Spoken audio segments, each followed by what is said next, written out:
So hello and welcome to the Smithsonian National Postal Museum. I'm Erin Blasco and I'm the Public Programs Coordinator here at the museum. And we're really glad that you could be here with us today. Camille's husband Phil told me to speak slowly, so I'm going to try to do that. Thank you for that tip. For the next 18 months, we'll be celebrating the 150th anniversary of the Pony Express. And even though the Pony Express itself didn't last that long, it left a really big impact on the American memory and pop culture. And as you'll learn in today's talk, the 75th anniversary of the Pony Express during the Great Depression truly captivated the public. Before I introduce our speaker today, I'd like to mention that today's talk is being broadcast live online to people around the world who are watching. So during the Q&A session that follows today's talk, we ask that you use this microphone so that everyone online can hear your question and be part of the conversation. And if they have a question, I'll be asking it here as well so that Camille can answer it. So Camille Bradford is an attorney in Denver, Colorado. She is the stepdaughter of Howard R. Driggs and founder of the Howard R. Driggs Memorial Foundation. She is a member of the National Pony Express Association and is also president of the Colorado Cherokee Trail chapter of the Oregon-California Trails Association. And I hope you enjoy her presentation today, the Pony Express Diamond Jubilee, revisiting the excitement of the 1935 re-ride.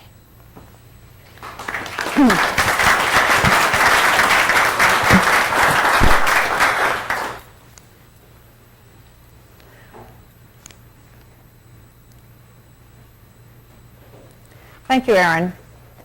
It's a great pleasure to be here today and a great honor to have the opportunity to speak at the National Postal Museum during the sesquicentennial of the Pony Express. The Pony Express exhibit in this museum is a wonderful tribute to its dramatic role in postal history and to the history of America during the early 1860s. In addition, this exhibit captures the skill and the bravery of Pony Express riders and the station keepers in a very dramatic way. It also portrays the manner in which the Pony Express became part of our popular culture. Last Saturday was the 150th anniversary of the first day of Pony Express service in 1860, when riders left both St. Joseph, Missouri and Sacramento, California, to speed the mail and relays along a route of nearly 2,000 miles. Many celebrations will take place along the trail this year, including the annual re-ride that's organized by the National Pony Express Association. This year's re-ride will be accompanied by particularly festive celebrations along the trail route. The 75th anniversary of the Pony Express in 1935 was observed during the Great Depression. To gain a better understanding of an event or a period in our history, it's always relevant and interesting to look back at how it was remembered by a subsequent generation. How the public remembered the Pony Express in 1935 is the topic of my presentation today. I hope to convey both the excitement of the Diamond Jubilee to the public at that time and the passionate interest in preserving the story of this trail that inspired the Oregon Trail Memorial Association to organize the celebration.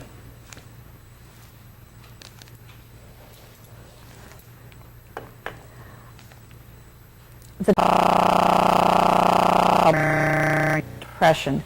The highlight of the Jubilee was the rerun of the trail route in August from Sacramento to St. Joseph, the beginning of which is shown in this film clip. The riders were members of the Boy Scouts. About 500,000 people, a very large percentage of the people in our country at that time, attended celebrations in communities along the route.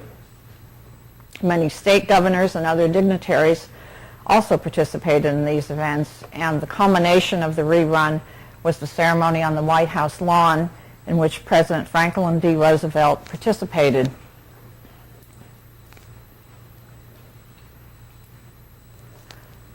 The rerun even received corporate support from the Ford Motor Company.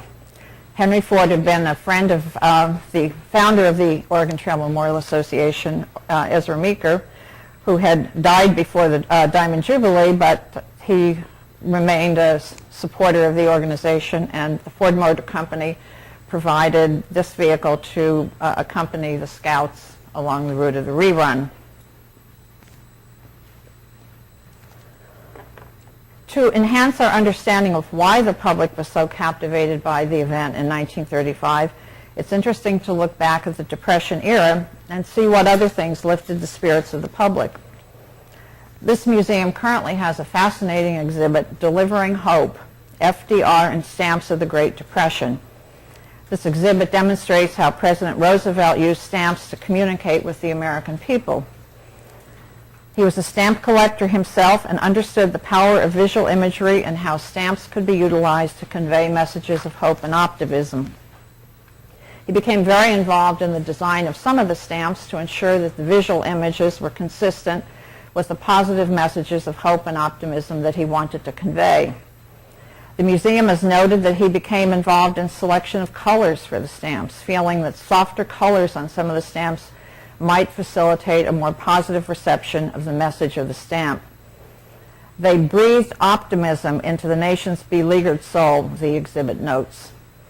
Cheryl Gans, the chief curator of philately at this museum, is also the author of a book on the 1933 Chicago World's Fair. The theme of the fair was A Century of Progress. She noted how progress as the theme of the fair and the design of various exhibits successfully conveyed a sense of optimism about the future.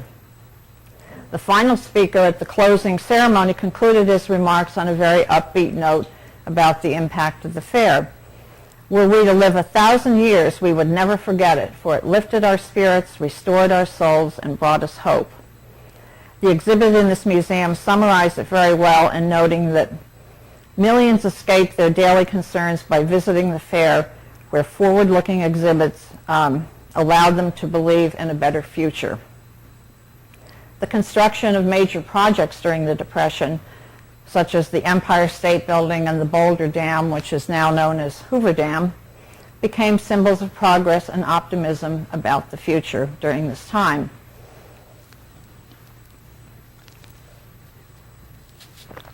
In a radio interview nearing the conclusion of the Pony Express Diamond Jubilee, Howard R. Driggs, the president of the Oregon Trail Memorial Association, was asked what some of the values were that came out of the celebration. He replied, "First of all, it has helped us get the minds of a good many Americans off the Depression, and it has given them a challenging example of the heroism of earlier days." He also noted that there had been an outpouring of support from communities and schools along the trail interested in saving landmarks and helping to monument the trail. So what else did the Pony Express symbolize to people in 1935? After all, it was a major financial failure for Russell, Majors, and Waddell, the partners of the firm that launched it. But it was a glorious chapter in postal history as well, and financial failure was irrelevant to the enthusiastic crowds who participated in the celebrations.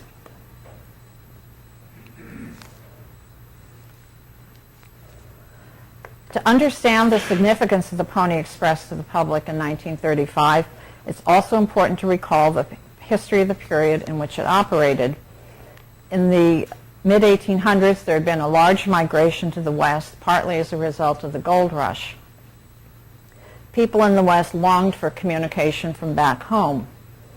One service delivered mail from coast to coast by ship via Panama, which took several weeks or longer.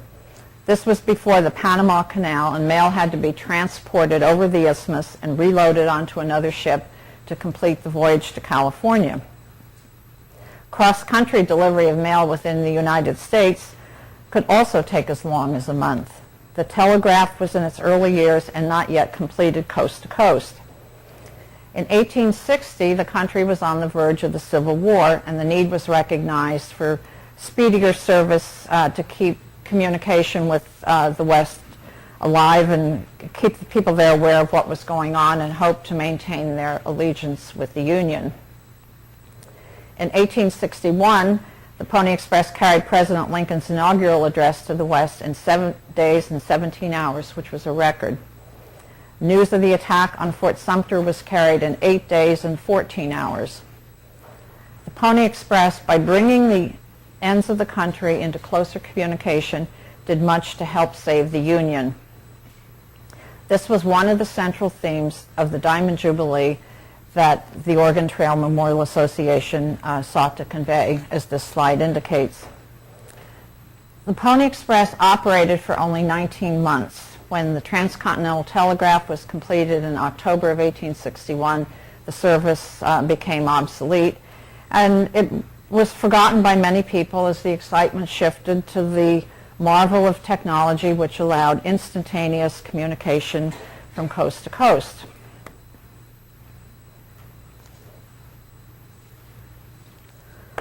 Later in the 1800s, William Cody, who was popularly known as Buffalo Bill, started his Wild West shows. These shows included dramatizations of the Pony Express and revived public awareness. The shows continued into the early 1900s and drew large audiences both in the United States and overseas. They were a big factor in the introduction of the Pony Express into our popular culture. In the 1920s, the movement to preserve the heritage of the Pony Express became intertwined with the activities of the Oregon Trail Memorial Association and its leaders. There was a physical connection between the two trails because the Pony Express followed the Oregon Trail for about 1,000 miles, which is about half of its distance. In southwest Wyoming, the Oregon Trail turned north and the Pony Express Trail headed south into Utah and from there on into Nevada and California.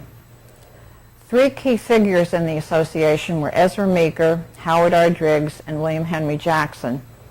Their diverse backgrounds helped shape a successful vision and agenda for the organization, which received major financial support from a number of large donors.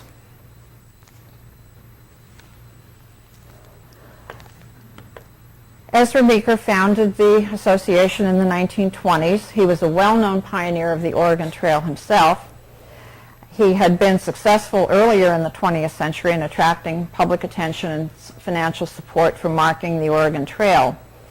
In the early 1900s, he feared that the trail would not be preserved, and he set out on a cross-country trip to raise both public awareness and funds for a project to mark and save the trail. He traveled in the covered wagon shown in the photo at the top left. This was in 1906. And his trip ultimately took him to Washington, where he was warmly received by President Theodore Roosevelt. In the late 1920s, Henry Ford provided the vehicle shown in the lower left photo because he wanted Ezra to have a more comfortable way to travel. This became known as the Oxmobile. Unfortunately, Ezra died in 1928 before he could make a trip in this vehicle. But as a tribute to Ezra, the Oxmobile later became part of the celebration of the Pony Express Diamond Jubilee. He's shown here in 1913 in a picture with Buffalo Bill at an event in the Midwest. In 1924, he had a truly breathtaking opportunity. He was able to take a trip by airplane from west to east to retrace the route of the Oregon Trail that he had traveled in the 1850s as a pioneer. He then went on to Washington, where he was congratulated by President Coolidge on the White House lawn. His project to raise funds for the preservation of the Oregon Trail received major support from Congress in 1926 when it passed legislation authorizing the issuance of a special commemorative $50, which is shown here.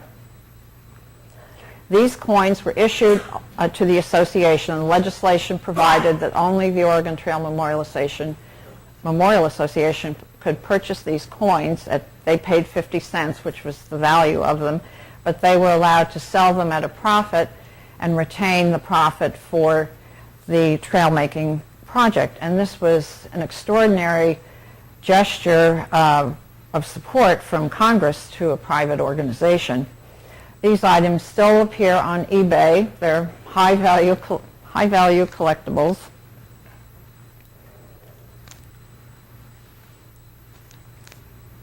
Oops.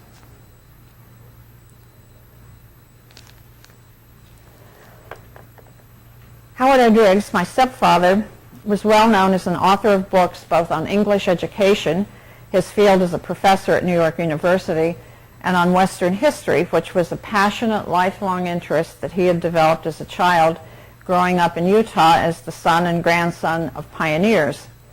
He became acquainted with Ezra Meeker and helped Ezra write his book on the story of his life, Ox Team Days.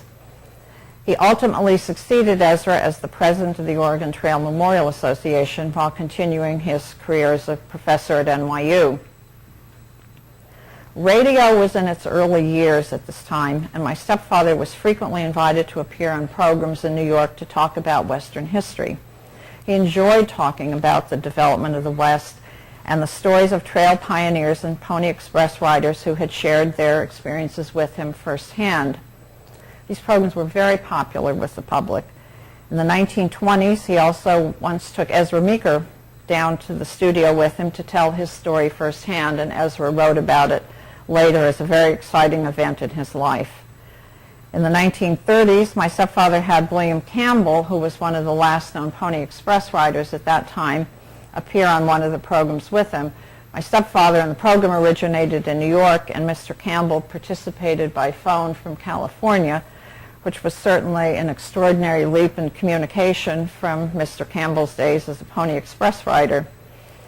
My stepfather also wrote a series of articles on Pony Express riders and their first-hand accounts. One of his major concerns as a historian was the spread of misinformation about the Pony Express, and he was very focused on getting the real stories out. He wrote the series of articles which were syndicated in newspapers throughout the country and were very well received at the time. William Henry Jackson, the third figure that I mentioned in the association, was renowned for his early photographs of the West in the late 1800s. My stepfather collaborated with Jackson in the publication of his biography, Pioneer Photographer. In later years, Mr. Jackson became famous for his paintings of the Western scenes. A number of these paintings were used in books that my stepfather wrote, including Westward America, The Old West Speaks, and The Pony Express Goes Through. The Pony Express Goes Through was published in 1935 to coincide with the Diamond Jubilee. Mr. Jackson is shown here in the photograph on the left in his favorite environment, traveling around the West. At the right are two of his most famous paintings. The one on top is the Pony Express rider, and the one on the bottom shows a change of horses at a relay station. Most of his paintings today are at the Scottsbluff National Monument in Nebraska, and a special wing of the monument which the Oregon Trail Memorialist, American Pioneer Trails Association, the successor organization, had a very generous donor who provided funds around the time of Mr. Jackson's death to create a special wing at Scottsbluff to archive these paintings. Jackson became the research association for the Oregon Trail Memorial Association in the late 1920s and later participated in the Diamond Jubilee. He enjoyed, in addition to paintings, he enjoyed preparing trail maps, one of which was a map of the Pony Express Trail, which is an enlarged version of it is on display in this museum in the Pony Express exhibit. You also see this map in the slide with after it was created, and then a smaller version of it is on display in the room here today.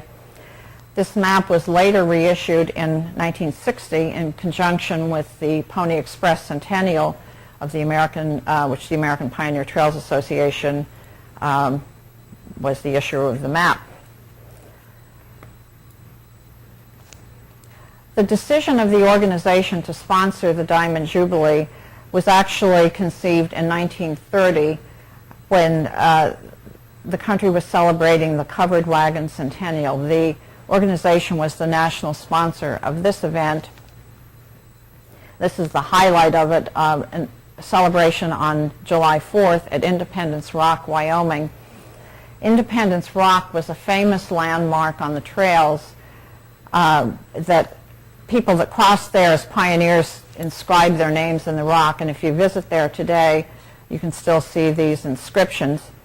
The significance of calling it Independence Rock was to pioneers, if they reached there by July 4th, they could be fairly certain that they would be able to reach the West before the bad weather set in later in the year. At this event on July 4th, there were 7,000 people in attendance. And the Boy Scouts from all over the country came and participated in this ceremony, pitched their tents on the grounds around the rock. Independence Rock is a little west of Casper, Wyoming, and it's a massive rock formation that if you go there, it's a truly breathtaking experience. That's all that's out there, and you see this massive rock, which was a very important landmark to the pioneers.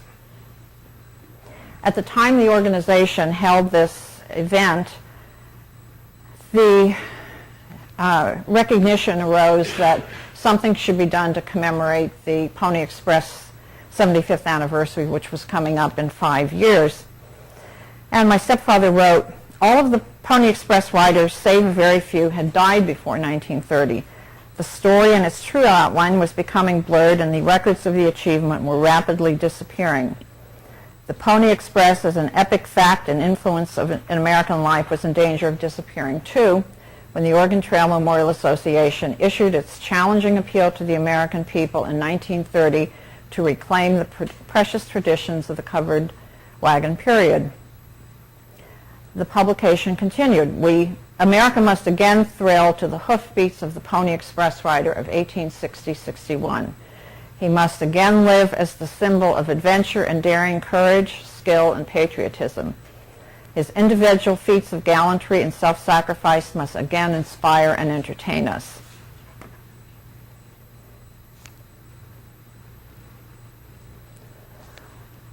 One of the association's very generous supporters was George Pratt, who is shown in the photograph here in the center. He donated funds for the creation of beautiful bronze plaques by the sculptor Mr. Proctor. Mr. Proctor is shown here making a presentation of the design to Mr. Pratt and William Henry Jackson. These plaques became part of a program to create monuments along the trail in conjunction with other groups and individuals.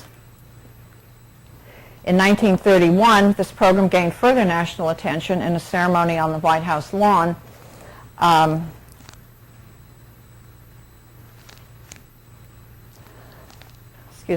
a ceremony on the White House lawn in which both this plaque and an Oregon Trail plaque were presented to President Hoover to thank him for his support.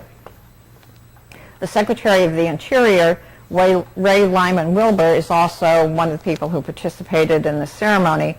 He was also a director of the Oregon Trail Association.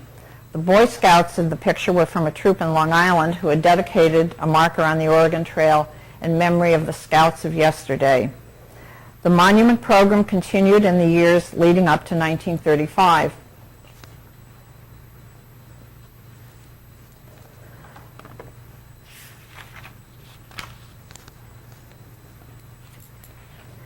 In this picture, Arthur Proctor, who served as chairman of Jubilee, is shown in the picture on the right with Governor Frank Merriam on the left in this photo and William Henry Jackson at the beginning of the rerun in Sacramento. Mr. Proctor was an attorney in New York and a member of the board of the association.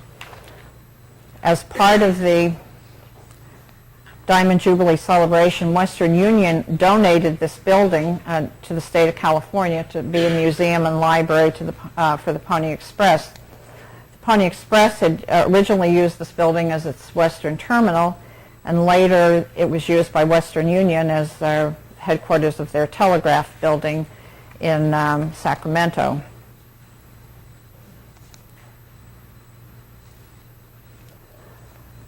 The association also issued a commemorative medallion in conjunction with the Diamond Jubilee.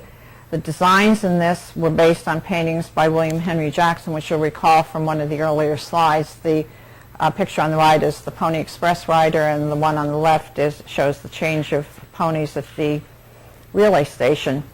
This is now also an item which appears frequently on eBay as a collectible. The hope of the association in the rerun was that mail, which was bound for Washington, could be postmarked at its point of origin and then given to the the scouts participating in the rerun to carry in their mochila, as the saddlebag for the mail was called.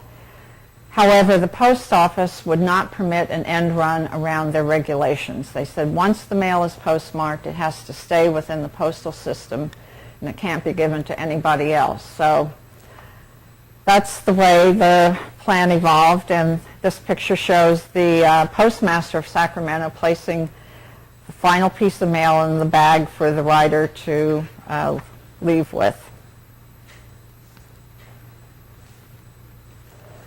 And this picture shows some of the dignitaries anyway who participated in the opening ceremony. It was a tremendously exciting event, and in this movie clip, should be movie clip, Governor Merriam is shown, William Henry Jackson,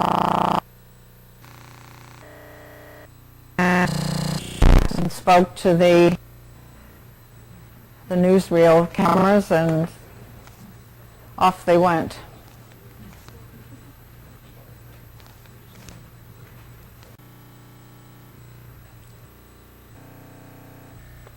And more dignitaries as the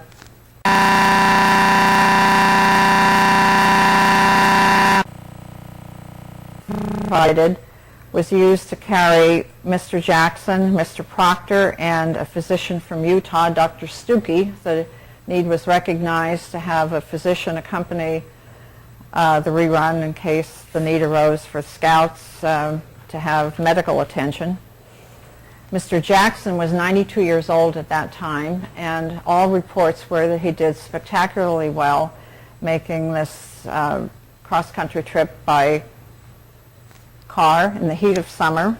There are many scenes like this of photographs of the celebrations along the route. This one took place in Folsom, California. And here's another scene of Folsom.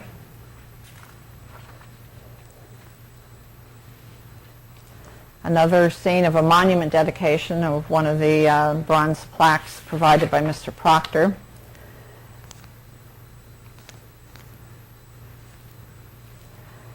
And the rerun ultimately reached Carson City, Nevada, the capital of Nevada. And this picture shows the dignitaries awaiting the arrival of the rerun. And then this movie footage shows the progression of the rerun leading up to Carson City. And in a few seconds you'll see the rider overtaking the car.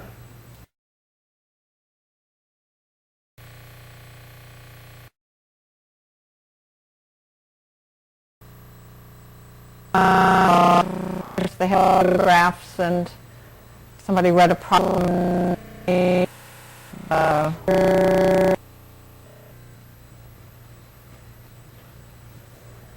The Boy Scouts who were selected to participate in it was a big honor at the time to be selected to be one of the scouts on the rerun. At least some of them that I read about were descendants of original for them.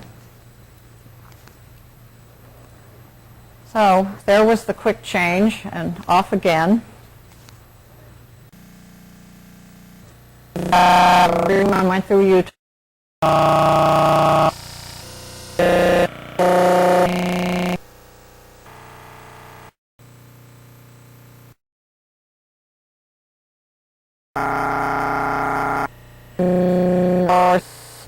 Were able to travel by truck.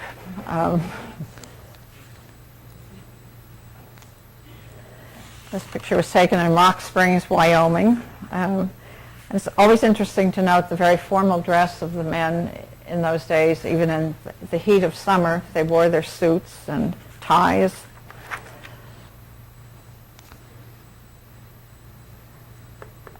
More excitement here. I'm not sure where this particular footage was taken, but it's part of the archives. Every rider in the original Pony Express had to sign an oath saying, "I do hereby swear before the great and living God that during my engagement and while I am an employee of Russell, Majors, and Waddell, I will under no circumstances use profane language. I will not drink intoxicating liquors. I will not quarrel or fight with other employees of the firm, and that in every respect I will conduct myself honestly, be faithful to my duties, and so direct all my acts as to win the confidence of my employers. So help me God. And this even concluded with a brass band.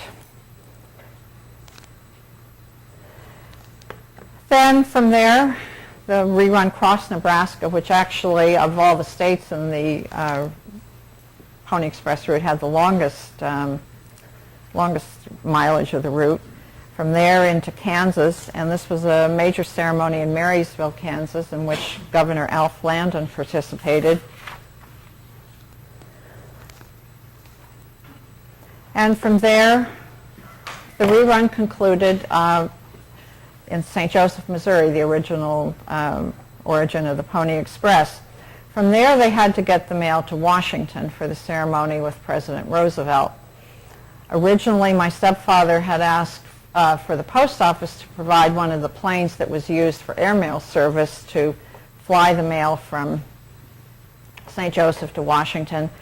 For some reason, they were unable to do so, but the War Department stepped in and said they would provide an Army airplane to take the mail.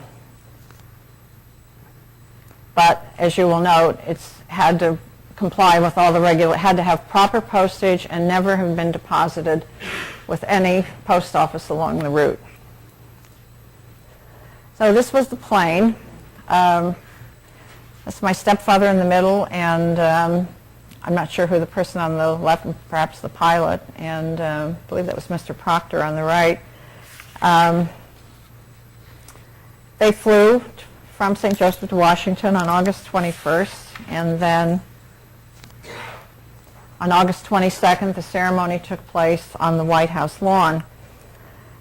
The ceremony had originally been planned to coincide with the first Boy Scout Jamboree that was to have taken place in Washington at that time, but because of an outbreak of polio, they had to cancel the Jamboree, which wasn't rescheduled until 2 years later, but fortunately, members of the local Boy Scouts were able to ride in on the horses with the mail, and as a tribute to Ezra Meeker, they brought the Oxmobile along in the procession. And this was a ceremony where President Roosevelt received the mail. He was reported in the news to have said he was delighted to have all this mail because it brought many new stamps for his stamp collection. And as the museum noted in the exhibit, he spent time each night, I believe about half an hour per night, going over his stamps, which was, I guess, a de-stressing exercise for him at the end of the day. So this mochila of mail for him gave him a lot of new stamps to work with.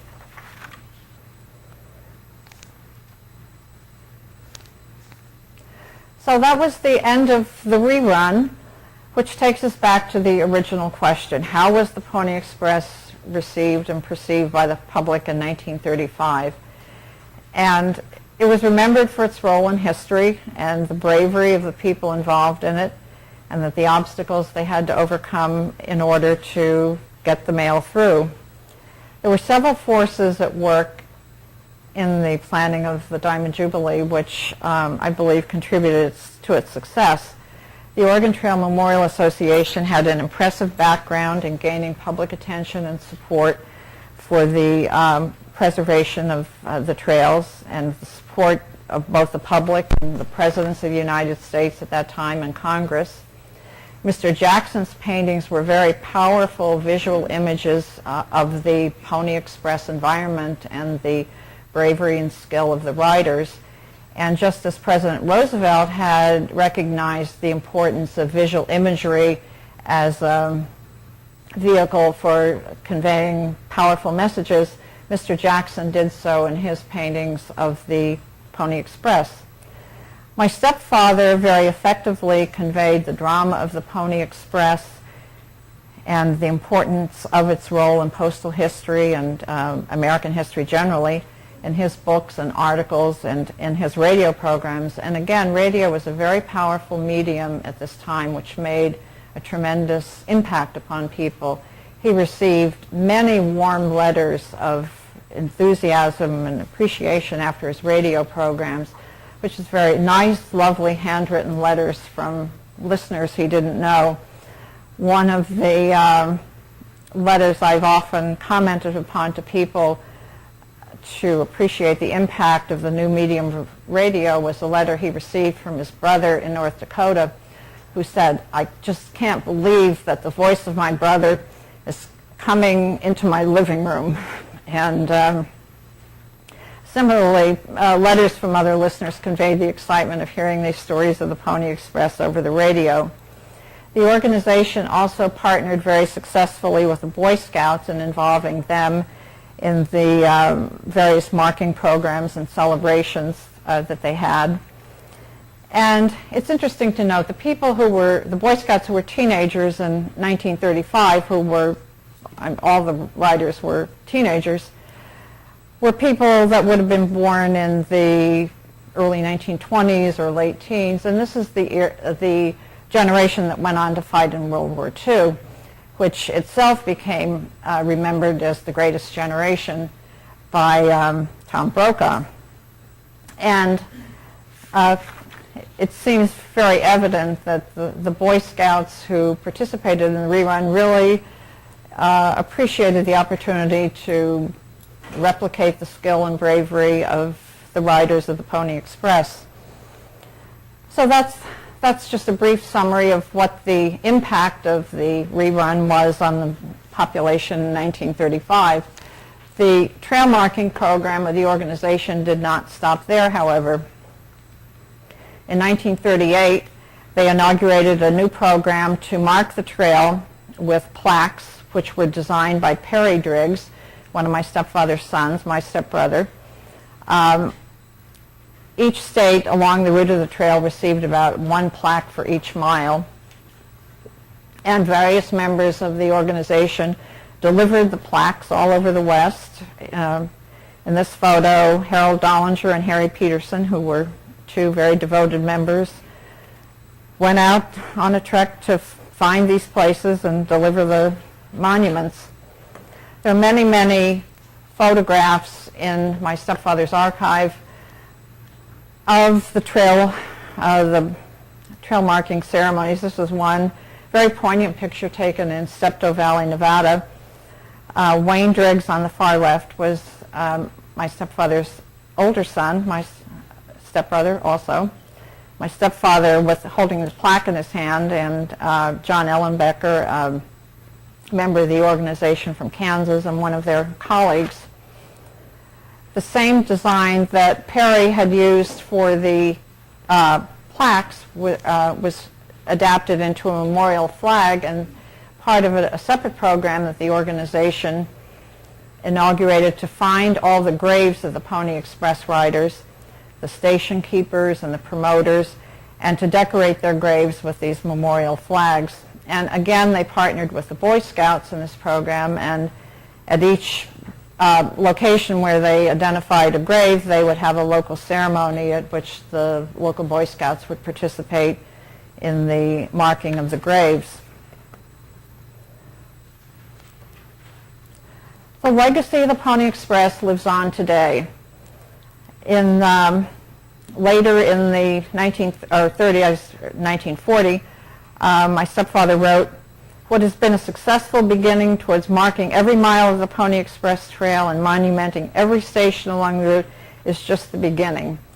And they went on, they changed the name of the organization to the American Pioneer Trails Association and continued trail marking projects with other trails during the 1940s and 50s and up until the time of my stepfather's death in 1963. In a radio interview about his book, Pony Express Goes Through, my stepfather was asked what the lasting impact of his book would be on the preserving the heritage of the Pony Express, and he said books were just one one element of this, that the legacy would live on through sculpture and artwork and many other forms of expression. And sculpture, there are many lovely sculptures to the Pony Express that have been placed in the interim. The sculpture in the photo on the right is of the National Pony Express Monument at This Is the Place Heritage Park in Utah. This sculpture was designed by Avard Fairbanks, a very famous sculptor who was a close friend of my stepfather. And the miniature version of it, a replica of it, is on display here in the conference room today. The sculptor's son and one of his sons, David Fairbanks, is here with us today. We're honored to have him with us, and his nephew.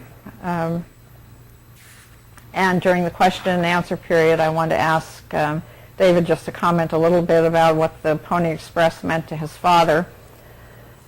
I feel a special kinship with David. David's father created a sculpture of my stepfather, which is now in Salt Lake City. There's an elementary school in Salt Lake City named the Howard R. Driggs School, and David's father's sculpture is there. A lovely tribute to him at the entrance to the school.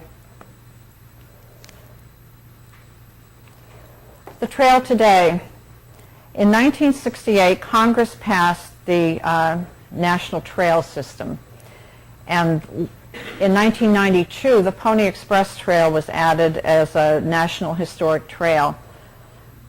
What that means is that the trail is administered by the National Park Service, and it's managed by the Bureau of Land Management, the Forest Service, other federal and state agencies, and private and local landowners. There's a vast network of organizations involved in the preservation of the Pony Express Trail today. If my stepfather were alive, he would be truly overwhelmed by the degree to which the legacy has been preserved.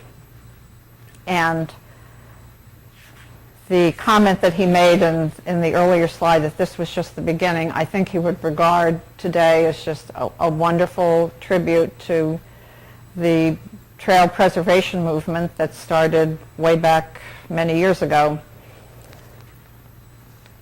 The National Park Service publishes wonderful brochures called Auto Tour Route Interpretive Guides, and there's one for each state along the historic trail routes. And it provides mile by mile, if you're going along a certain highway, what you'll see on that highway that pertains to the historic trails. These are a wonderful resource for anybody who has time and ability to travel the West and take in everything along the way. This is just one of them. This is for Nebraska and Colorado, and there, as I said, there's one for each segment of the route. The Pony Express legacy also lives on today in the collectibles market. There's just a tremendous number of items just on eBay alone, collectible items. In addition, there was a major auction in December of Pony Express items at a gallery in New York. The letter that's shown in this slide is one of three still existing envelopes that were carried on the first day of the Pony Express. This letter sold for $460,000. So in today's troubled economic times, maybe there is a greater return to be made in Pony Express collectibles than the stock market.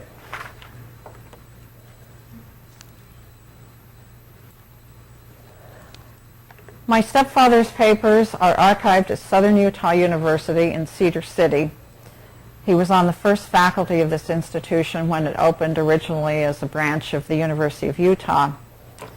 His correspondence, thousands of photographs that he and others took, rare documents, files of the organizations, memorabilia, notes of his firsthand research with trail pioneers and riders, it's all there, including a very extensive collection of items related to Ezra Meeker and William Henry Jackson, with whom he had worked so closely. This is a wonderful resource for anybody interested in researching the early years of the trail preservation movement.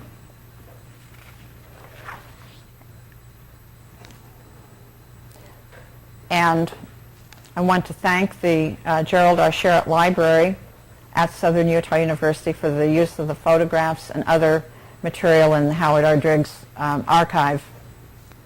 Seem to have gone backwards here.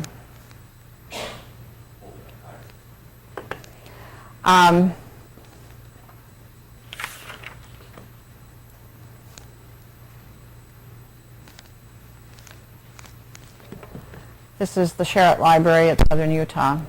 So I thank them very much for their help in organizing this presentation and all the time that they spent helping me find the needles in a haystack that I knew were there and the photographs. So thank you very much. I've certainly enjoyed having the opportunity to talk today.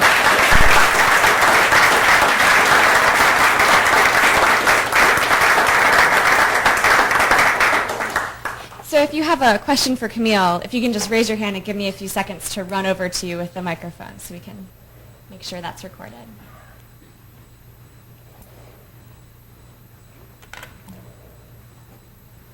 Camille, I was wondering, who kind of had the idea originally of starting the Pony Express? Was there any means of getting letters backwards and forwards, even to a small degree, in that area, or was this like the major start to cover all those states? Well, there had been other companies that had contracts from the government to deliver the mail, but they took a long time, and there was a gap in the telegraph service.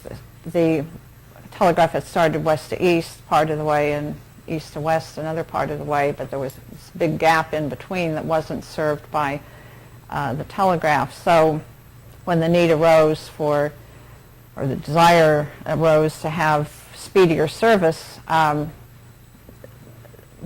Russells, Majors, and Waddell firm stepped in and started the Pony Express to fill that gap.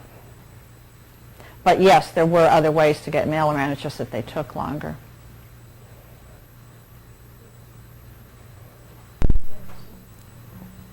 The pictures always show the horses galloping. How far did one horse travel in its segment? The horses would travel 12 to 15 miles, and then they would change. But did the Boy Scouts have to go that same 12 to 15 miles, or did they do a shorter distance? I think they did about that, and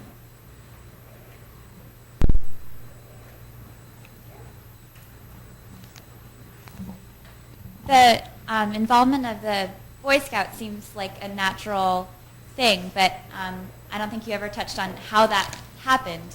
How did the Boy Scouts get so involved in the Pony Express Remembrance? just through personal relationships between the head of the organization, head of the Boy Scouts, and my stepfather and other members of the Oregon Trail Association, and they had a long series of partnerships on these various projects. And they were very effective in getting public attention, public interest, and it's always a human interest element to have young people involved. And it also had, for the Scouts involved, the corollary effect of they were trying to imitate the bravery of the original riders and their skill.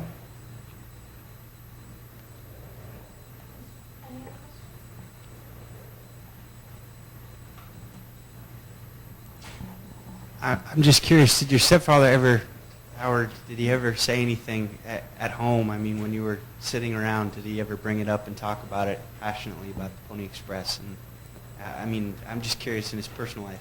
Obviously, he was dedicated at the time in 1935, but how that carried on throughout the rest of his life. Yes, he did. I guess I developed my interest in all things postal as a child, and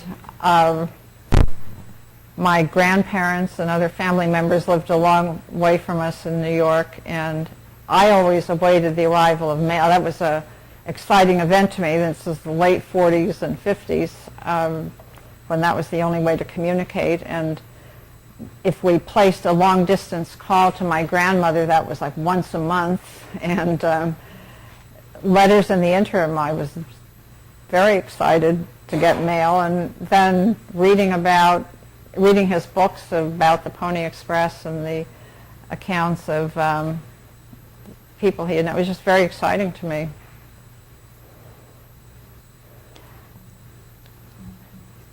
It was obviously a tremendous investment of money and resources to set this up, and I'm just wondering, about the business plan of a company that would try to make money by doing this. It must have been very expensive to send a letter by this system. Can you say anything about the nature of the letters that were sent? Well, I don't know specifically. News from home, I guess, was the main letters that went back and forth. Did they carry official mail, or was it mail between, individual people? Both. Person to person? Yeah, both. The original cost of sending a letter was $5 for half an ounce, which is a mind-boggling figure translated into today's currency. However, it did go down. I think they had varying rates after that. But for people who were in California, who I guess had a boom in the gold rush, maybe $5 was not a big deal. But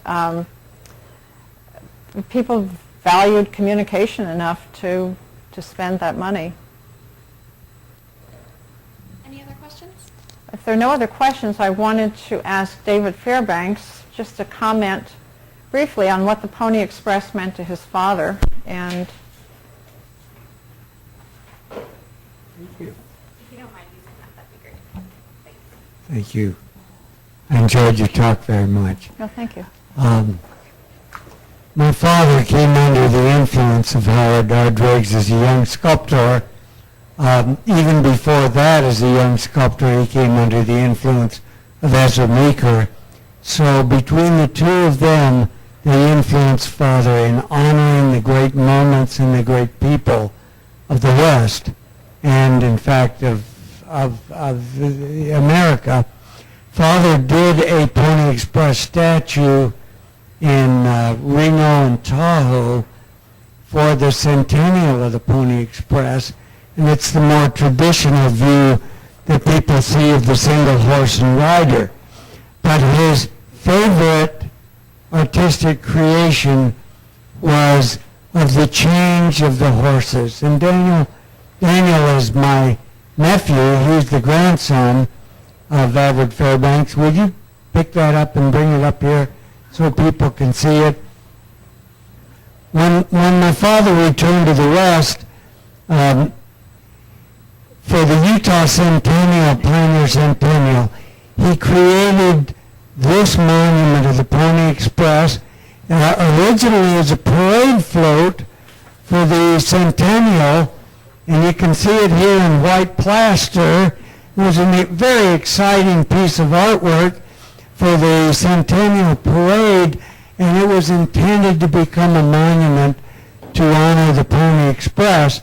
And this is the artistic creation he loved the most, because it shows what artists love to show: balance, rhythm, excitement, anatomy. He was also a PhD anatomist.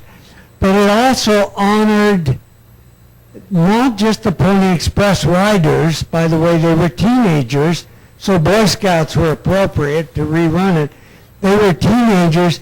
It honored not just these brave riders, but also the station keepers, many of whom lost their lives.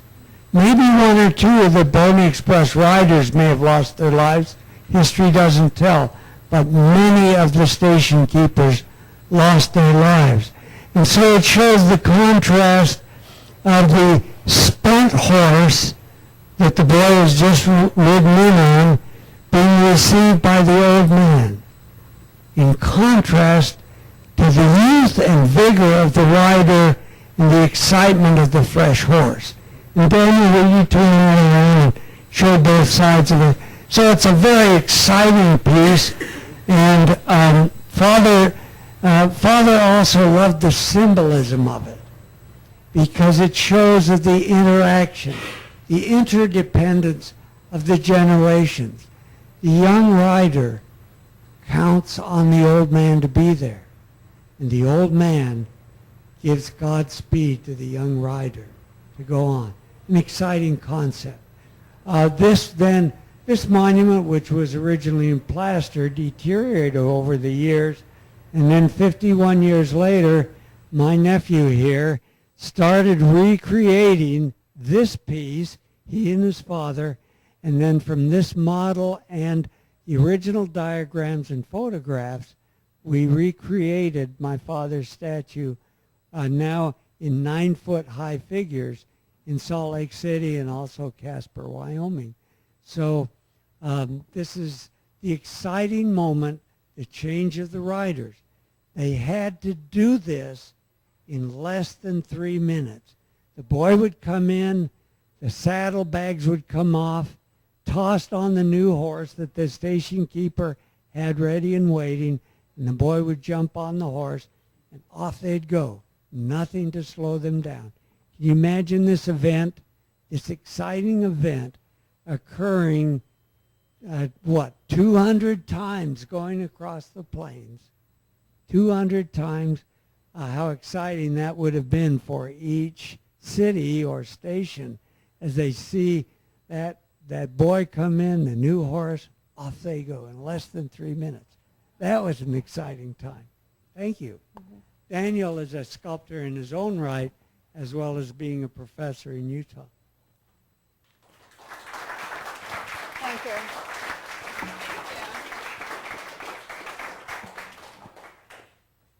So thanks so much for joining us today. We really appreciate it. We've got a little evaluation for you to fill out. It's the bright yellow thing in your program. And if you could just drop it into the drop box, that would be wonderful. And thank you so much, Camille, and to both of you for being here. Thank you.